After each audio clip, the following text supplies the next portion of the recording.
यज्ञ रखा। उस यज्ञ का नियम था, पहले जो यज्ञ होते थे उन यज्ञ का नियम था, यज्ञ में घंटा लगता था। वो यज्ञ की जैसी पूर्णाहुति होती थी तो यज्ञ का घंटा अपने आप बज जाता था, अपने आप बजता था, उसे बजाता कोई नहीं था, अपने आप बजता।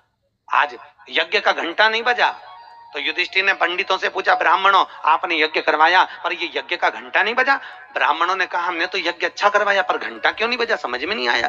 तब इतने में ब्राह्मणों में से एक ब्राह्मण यज्ञाचार्य ने कहा, मुझे लगता है यज्ञ दो तरह का होता है, एक यज्ञ जो अग्नि में सांकल्य दी जाती है तो अग्नि देवता प्रसन्न होते हैं, और दूसरा यज्ञ वो कि भंडारा किया जाए और लोगों के मुंह में भोजन दिया जाए, वो यज्ञ भी प्रबल होता है। महाराज हमको लगता है यहाँ दोनों यज्ञ हुए, एक यज्ञ आहुतियों का, एक यज्ञ भंडारे का।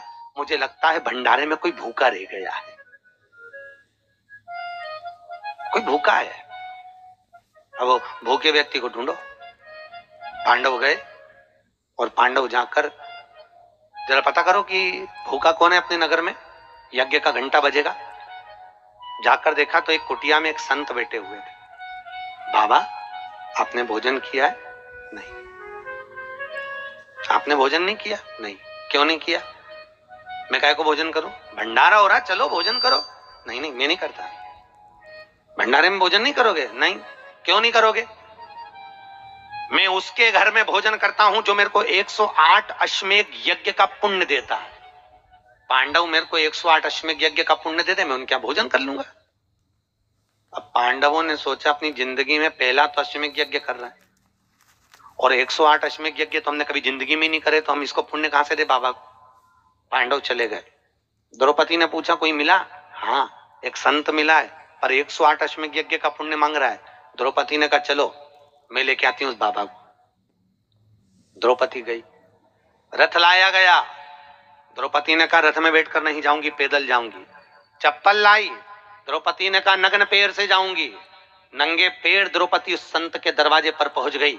बाबा चलो हमारे यहाँ यज्ञ हुआ है, भंडारे का भोजन करना।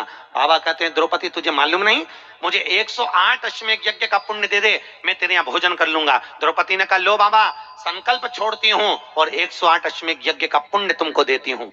संत ने कहा द्रौपदी तेरे पति ने तो कभी पूरे यज्ञ नहीं करे, तूने कब कर लिए? द्रौपदी बोली बाबा मैंने सुना है मेरे कृष्ण के मुख से, जब कोई व्यक्ति अपने घर से निकलकर किसी संत के दरवाजे पर, किसी कथा के पंडाल में, किसी मंदिर पर, किसी तीर्थ में पैदल पैदल जाता है, जितने कदम चलकर जाता है उतने अश्वमेध यज्ञ वो अपने जीवन के कर लेता है। महाराज उतने अश्वमेध यज्ञ वो अपने जीवन के करता है। और द्रौपदी ने कहा बाबा मैं तुम्हारे दरवाजे पर चलकर आई हूँ, 18,000 कदम मैं चलकर तेरे दरवाजे पर पहुंची हूँ, उसमें से 108 अश्वमेध यज्ञ तुमको देती हूँ। संत उठकर खड़ा हो गया, द्रौपदी के यहाँ गया, भोजन करा तो यज्ञ का घंटा बज गया। महाराज यज्ञ का घंटा बजा।